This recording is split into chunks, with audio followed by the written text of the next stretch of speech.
Welcome to the Cybersecurity Vault. I'm your host, Matthew Rosenquist, CISO, Industry Cybersecurity Strategist and Advisor.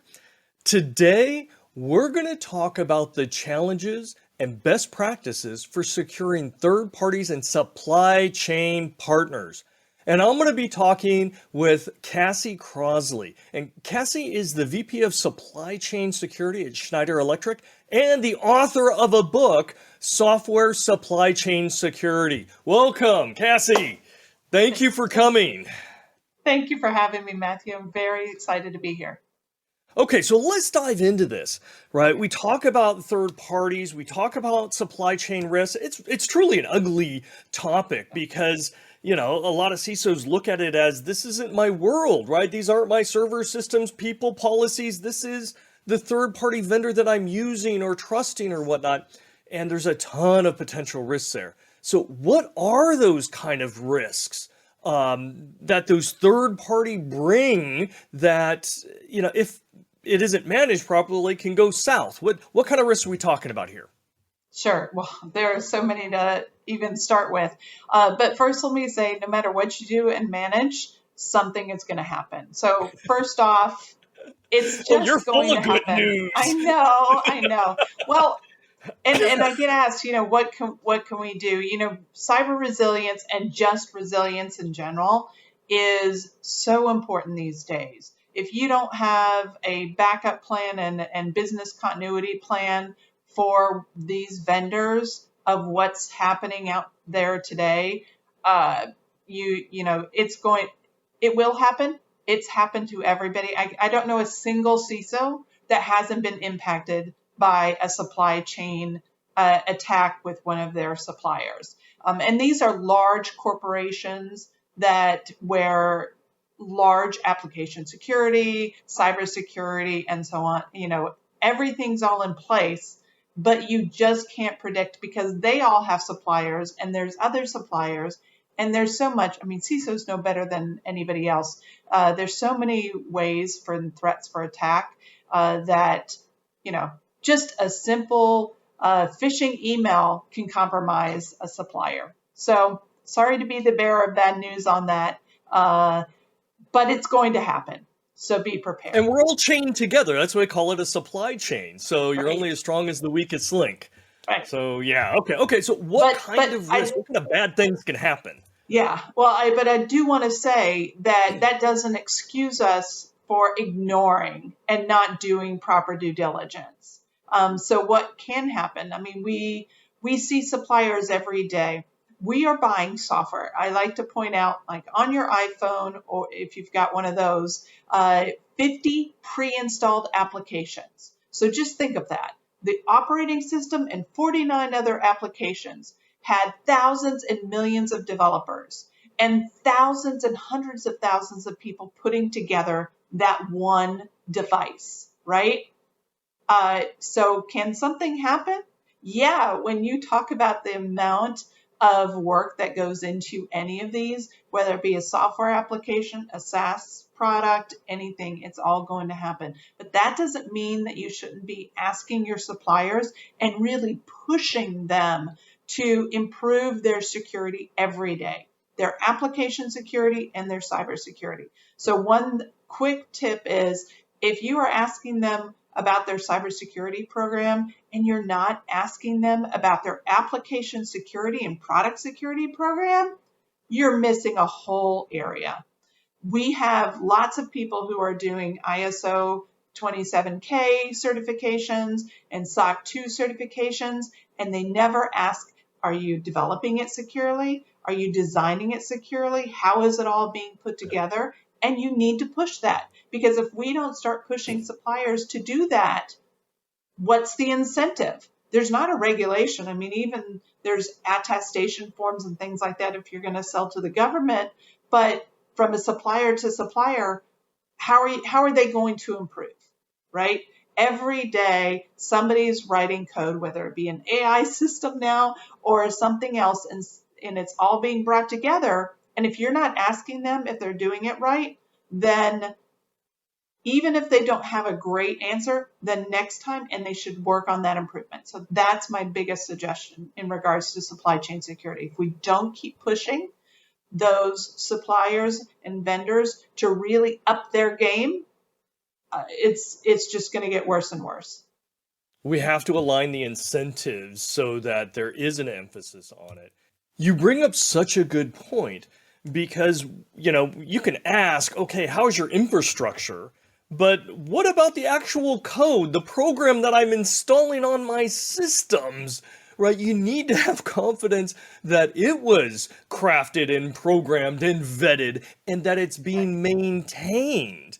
It may have not had any known vulnerabilities the day it was released 3 years ago, but if they don't have an active program looking for vulnerabilities of the 7 to 10 that get discovered every single day, right, and then managing those and updating it and patching that, you could, be dealing with Swiss cheese and, attackers coming in and out as they please.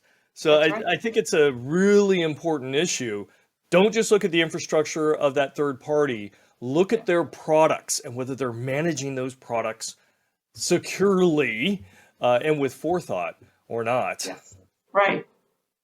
So you had mentioned one thing, right? Look at that. What are some of the other things that you can do to address the risks in these partners? They're essentially their partners, or suppliers, or business partners.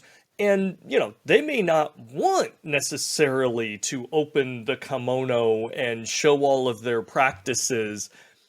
So how should companies be negotiating or approaching that internally or even via contracts, right?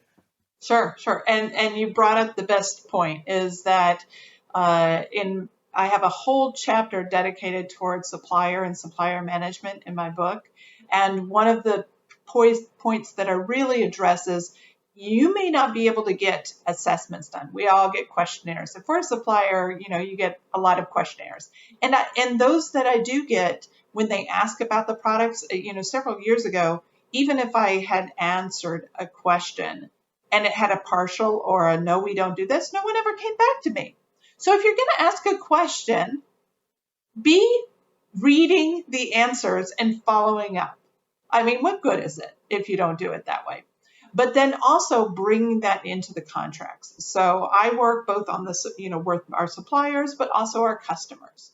And I'm right in the middle saying, to my suppliers, I have to meet these obligations because in my customer contracts, it requires this. So customer contracts, like just say, for example, incident notification or something like that, 24 hours or whatever.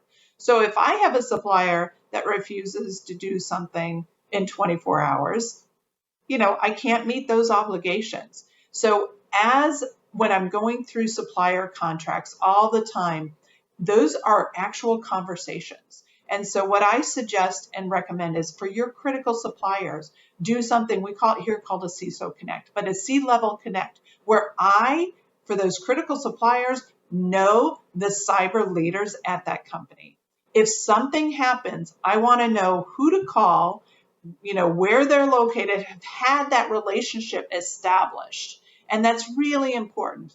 When you are, let's say, they may not even be your biggest spend supplier. So for example, when I'm including products and different maybe software libraries in something we sell, I may not have a large spend with that software publisher. So let's say an operating system, a real-time operating system, but yet if they're in 30 of my products, I want that relationship. I want to know how they manage their application security environments and who they are. And so, let's say it's Tom and I call, I want to have that relationship with Tom. So if we go to security conferences or I reach out to him, that he knows who I am and can respond. And he worked with us together and discussed those. When you're working through those supplier contracts, and I'm not talking the humongous 100-page ones, I'm really talking about those cyber addendums, which have those commitments. You can always tell the cyber capabilities of a group by what they redline. If they're redlining something, then they probably don't have a process for that.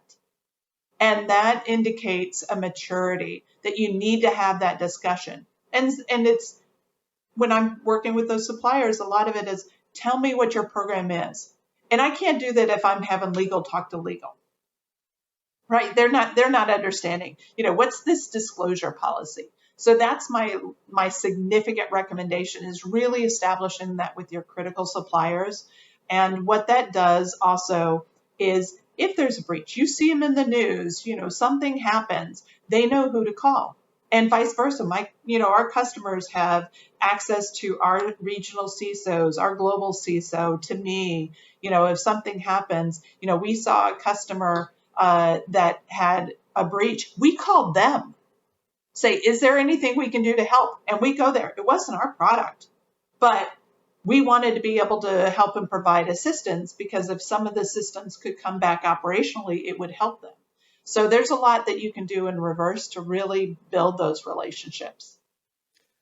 And from a CISO's perspective, obviously we're not the first person that goes out and talks with a new potential supplier or vendor. Mm-hmm. So is there an internal alignment that really should happen with your legal team or, negotiating teams or contract teams or what, frontline business groups that are bringing these vendors in to prepare them so that in those early conversations, there is a mention, oh, by the way, there will be security scrutiny. You do need to be able to have certain controls. We've got a security expert that you are going to be talking with, and this is required. This is not, oh, after we've signed the contract, oh, now can you do security stuff?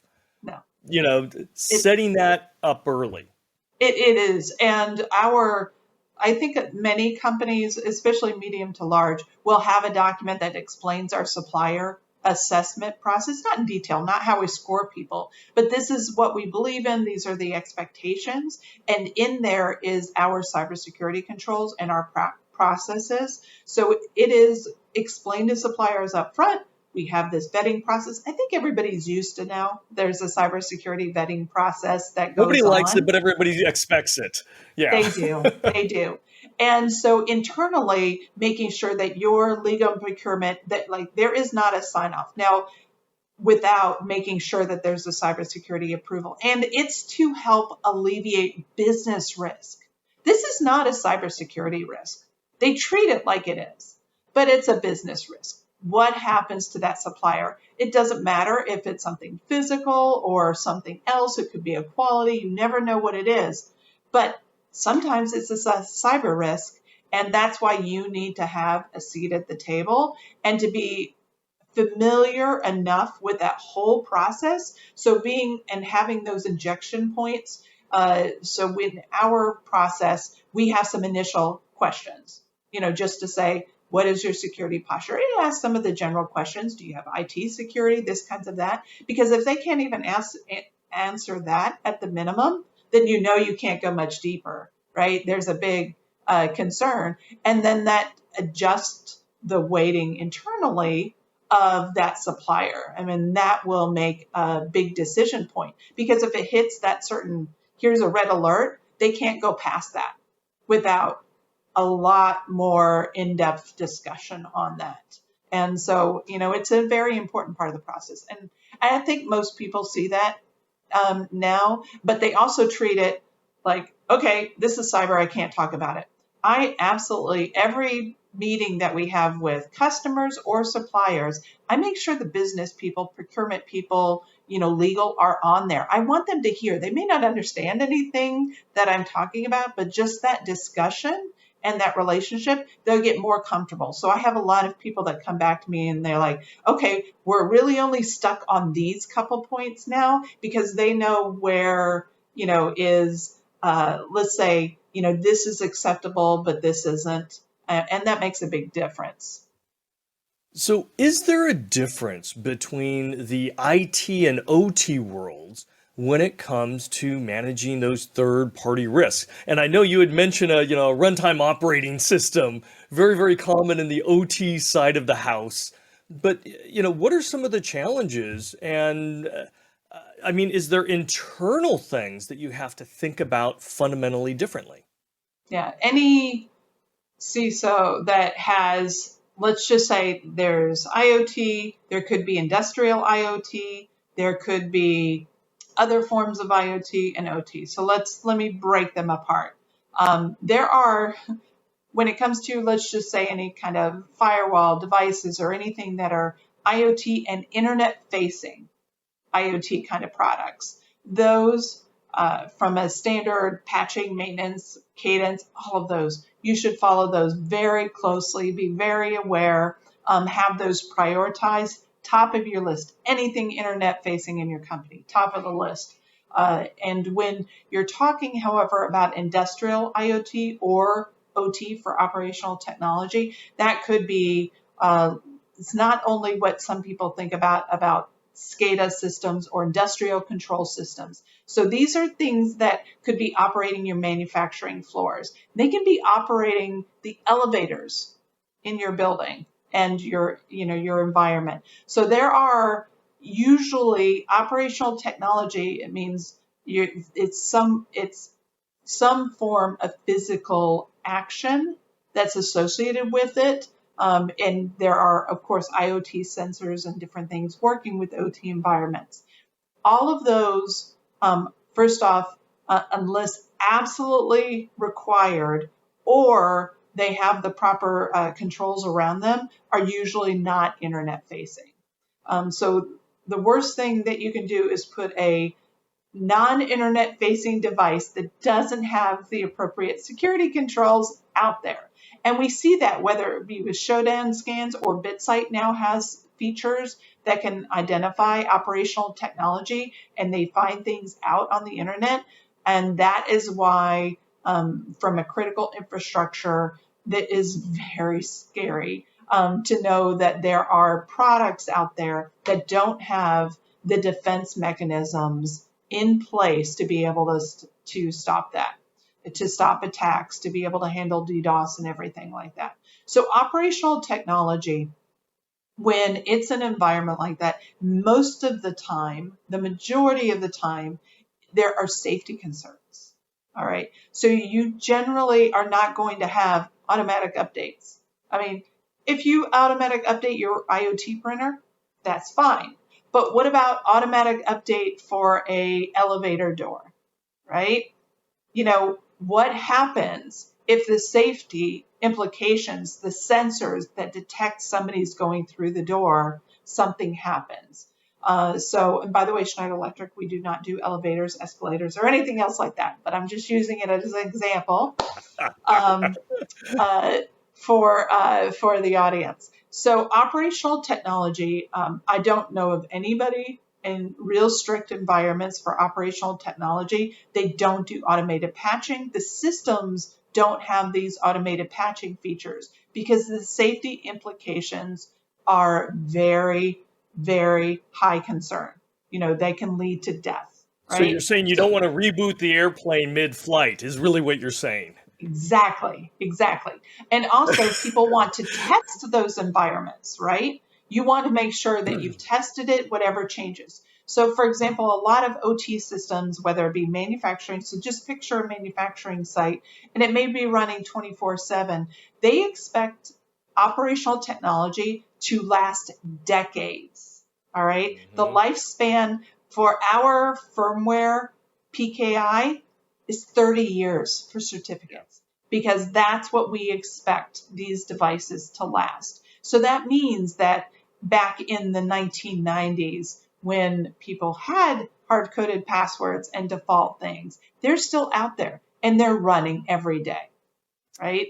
And they're using non-secure protocols. A lot of them, if they even had web servers, were HTTP, right?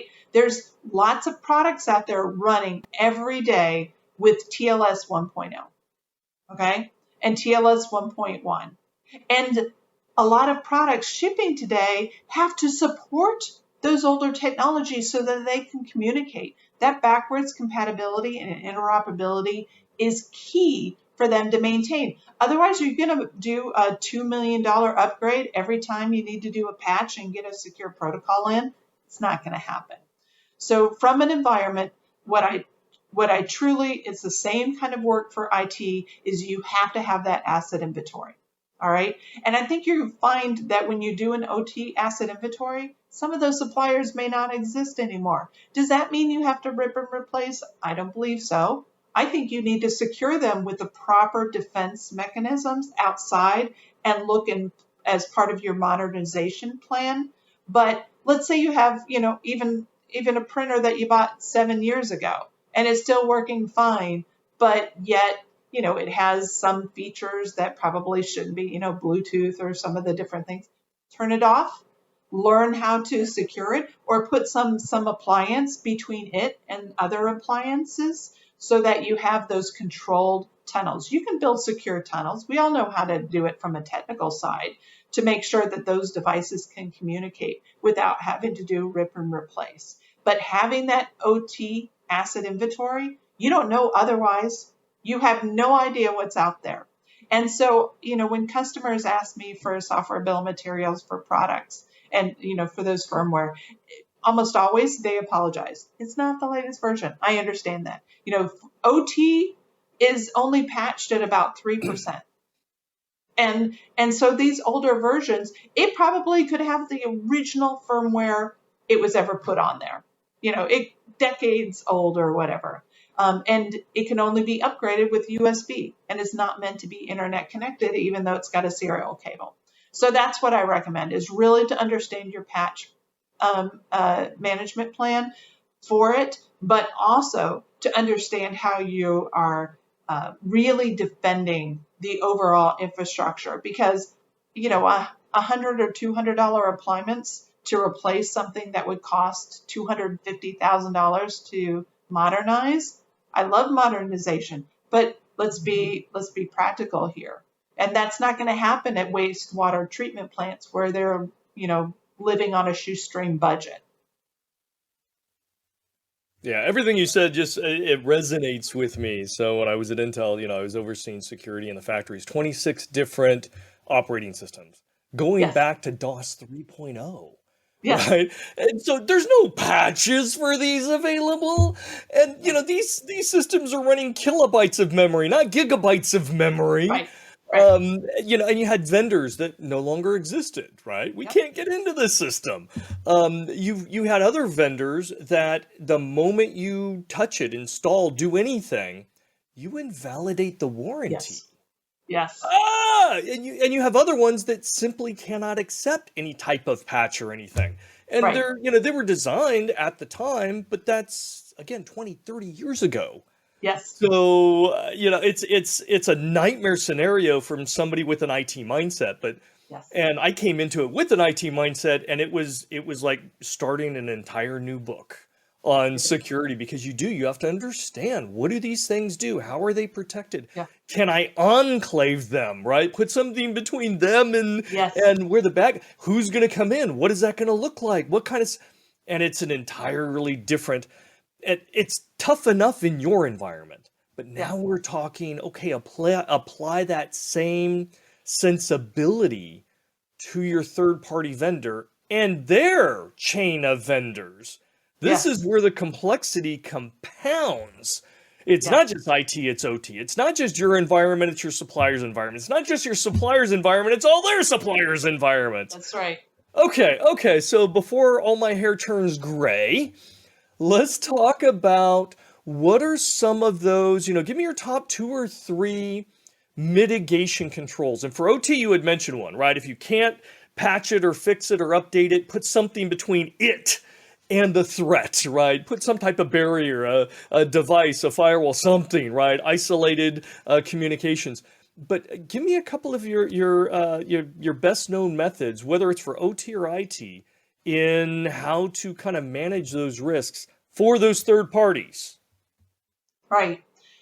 So I think that overall, I think some of the safest things that you can do is you ask about their developer infrastructure. And if you are creating products, so a lot of CISOs, you're having stuff built internally or you're selling something, right? If you are a technology company, what I see a lot is that the development infrastructure, and we saw this with SolarWinds, And I had already written, and the chapter, not for my book, but for a previous book on software supply chain security. I'm like, you don't understand. No one watches our developer environments. We, as developers, and I'm a developer, we have complete control. We're not on a corporate endpoint. We can create our own virtual machines. We can, put together Linux. If I want to take down a project and compile it, how do you know that that code that I just pulled down and compiled, because I probably didn't read every line of it, doesn't have logic bombs in there and keyloggers and everything else? And so I'm not saying, kill all developer productivity, but you have to take to the development and R&D organizations, both your organization and your suppliers, and say, this is a risk. You saw SolarWinds. This is not only about the build process. And that's part of what some people are thinking, oh, it's only when we build to make sure code. And in that case, what happened is somebody got in and added some code. And so it was built into a finished product. So you had no idea that it included this malicious activity. And it was inside the shrink wrap. It was embedded in the product. Right. It exactly was. And what that means is that there are lots of ways for them to get in right at this starting point. And if you can get it at the starting point, how do you know that, Cassie wrote that code versus, John? And are you tracking that? But also, does Cassie understand that if she brings something down onto that machine and is using it, and it is, it can inject something into what she's writing that she never sees, and yet she commits that code to the library? So it shouldn't stop me, but what should be happening is Cassie should say, I'd like to look at this project. Here's what it is. Somebody else looks at it too to say, oh, are you kidding? That project's only been out there 3 days. That's probably, a chance for malicious. So setting in those guardrails and those really understanding, where the risk could come in at is very important. And the same when you're asking your suppliers. So that's the, like I said, there are 50 applications on your iPhone. I am not expecting you to do due diligence on your iPhone. But for Apple, we should be pushing back. And just like, everybody else, are you certain? Do you have the provenance? Nobody has the provenance. What that means is there is not a history and record of every transaction that happened with a certain open source library out there. By the way, if anybody's got a Windows machine, you have lines of my code, because I helped write paint.exe that got sold to Microsoft and back in the late 80s or mid 80s. So there's nothing that says Cassie wrote those 7 lines of code or 2000. And we're never going to have that. We can't go back in time. So what that means is that next step is you need to make sure that you have the right testing processes for those things that are critical, that you are evaluating it. There are services out there that can judge and evaluate, not just external facing, but also let's look at that product, or let's look at that service that group is and monitor it. And it's worth it to really pay experts. Most companies don't have an application security expert, right? But there are companies out there that are really doing that due diligence. In fact, in the critical infrastructure utility industry, especially in electrical industry, there are service providers that are keeping track of suppliers like us and the products that we do. And they'll be able to tell that utility providers, this is a product that has these CVEs, and it looks like you have about, 1,000 of them spread throughout your region. You need to be aware and provide guidance. So I think that we're going to see that change more and more, where we're not just depending on BitSite risk recon and security scorecard for an IT presence, but also for application and software supply chain security. There's many niche groups. So if you're in a niche, and you can see, but that's where some of the ISACs, the information sharing and communities are going to be geared toward, where they're going to not only here, let's share this this TTP, but also here's some information I know about this product. We've done an analysis on it, whether it be software or an IoT device. And that's really what there's going to be doing. So I know people don't have an unlimited budget, so you really have to determine where those risks are, but you're not going to be able to do it all yourself. So I think you're going to have to prioritize. And you're not advocating jumping into your supplier's development environment and validating what they're doing. If I'm hearing you right, you're saying these are the best practices in-house. Yes. And you want to hold those best practices. And when you do your inquiries with your third party and you vet them and work with them, you need to understand that they are doing the oversight, the compartmentalization. They are following these proper and respected practices around code building and attestation and everything else. Okay, good. Yeah, and that means that you can put in a contract, that you follow NIST SSDF, the Secure Software Development Framework, or like framework. I mean, we follow IEC 62443-4-1, which is stronger than SSDF. So there are things that you can do that you can put in that contract, but then there's services that can actually validate it. Got it. Okay, so last question, because, this topic is just an ugly, gnarly mess, and why would you even want to crack the lid on this? But from a cybersecurity leader's perspective, right, for those CISOs out there, what should they do now? What should they start doing tomorrow to get on this path to logically and in a controlled manner start to understand the risks, build a strategy, and implement the necessary controls? What's step 1 or 2 for them? Well, step 1 or 2 is I think everybody's at a different level. And so in the book, I actually gave 78 controls to say these are in these different areas, different controls that you can do. And some of them clearly are, if you already are following this ISO standard or something like that, or already have a supplier process, you don't need to do anything. So in general, I think that we've been treating supplier management and third-party risk as a procurement topic, and we need to take it more from what we're more used to is a control topic. Do I have control of this situation? And that means having the appropriate documentation and records and really understanding, do you know your supplier landscape?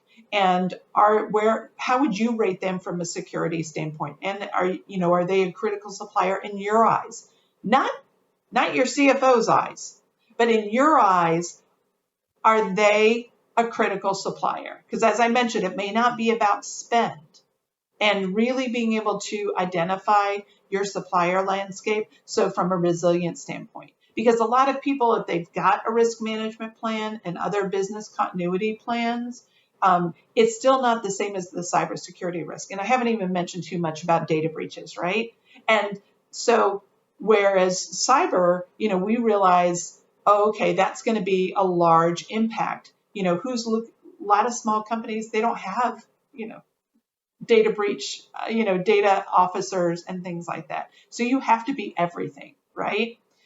So I really, number 1 is understanding your supplier base and you identifying what's important and not important and what controls you're going to maximize as the utmost important. And then make sure your other teams, procurement, legal, everybody else involved, including whoever decides, this is a cool new supplier. Well, working with startups are great, but if you are giving them access to your entire business data, probably that's where you're going to list that one as a higher risk. So that's where I'm seeing most of it is we can't treat suppliers all the same. You don't ever have the capacity to do it. So just like everybody else prioritizes suppliers, you need to do the same. And what that generally means is you're looking at the services that you're getting. Like if Microsoft Teams went down in your organization, what are you going to do? I mean, what if it's down for a whole week, right? We've seen Outlook and we've seen all of those. Can you do business for it? Because they're going to be calling you because I'm sure it's, a cyber issue that they're going to be that they're going to do it, and immediately the CISO is going to be on the phone. So that's my number one item is to understand where your suppliers are. And then secondly is, and I know this is it's sort of more of a squishy kind of thing, is that we are focused so much on IT security that you really need to bring up the awareness of the overall rest of security inside of your organization. We focus on IT security, we focus on physical security, and also, let's just say, phishing and general awareness. But we're really not educating people yet on software supply chain security, what it really means. I mean, when we saw Colonial Pipeline, cut off, half the eastern seaboard. I was there on that side of the country at the time. It was a big deal because nothing was segmented, this and that. So I really recommend that awareness at the business level and doing simulations as part of that, is to really be able to say, okay, now I've got these suppliers, but what are we going to do in a crisis when this supplier goes down? And you walk through the list, just tabletop it. It's not hard. Like, okay, what are we going to do if Teams goes down? Okay, what are we going to do if, WebEx, if you're a WebEx or a Zoom, and what are we going to do? Let's just say, Zscaler or something else. Like, you can't even log into your systems, or Okta. We've seen Okta stuff happen, right? So all of those suppliers, and if you don't have sort of even just a baseline kind of tabletop and they're not aware of what it is and the impact to their business, you need to walk that through. And I think that overall, we are the resilience leaders in the company. And as I said, something's going to happen. And it's so much bigger than cyber. Well, I love the advice because it's really about a mentality change. Open your visibility, understand those risks, be able to communicate that out to the other important parties, because people don't know about this stuff. And yet it's the CISO that really needs to be the expert and to own it and to advocate and champion for it. Otherwise, it's going to be a big black eye. It's eventually going to happen. We all rely on software. So, and you had mentioned your book, right? Your book, Yes. Software Supply Chain Security. It's Right. out, yes? Yes. Yes. How It's can on people get a Amazon. copy of this Yeah. here? Yeah. It's on Amazon. It's on Barnes & Noble and ebooks.com and different places. You'll have the link in the show notes, and you can always search my name. And another thing that's just with this book, I wrote it because I have all these conversations with people who do not know this. This is not, it's got technical topics in there because, yes, would you need to know what something is signed, from a code signing standpoint? I explain it. So this is really a practical book with the controls and everything in it. And it goes through environments, it goes through people, it has a supplier section. And I wrote it because I work every day with procurement and legal and even technical people who this is their first thing. If I ask for secure coding rules and I just get coding rules, I'm like, no, secure coding rules is different. So it's based off of years of working and teaching this with a large R&D organization, being responsible for making sure that they understand product and application security and apply it. That's why it's really important. And that's why I wrote the book at that level. And it's a global book. So I mentioned all the different supply chain security regulations that might be out there, and they're changing every day. Cyber Resilience Act has in the EU has information about supply chain, but also product security. So it's really a hot topic at the moment, and will always be, I think. Outstanding. Thank you, Cassie. Really appreciate you sharing your insight, and thank you all for watching. And be sure to subscribe and catch all the Cybersecurity Vault episodes where we chat with industry leaders to dive into the most relevant and interesting cybersecurity challenges, perspectives, and best practices. We'll see you next time.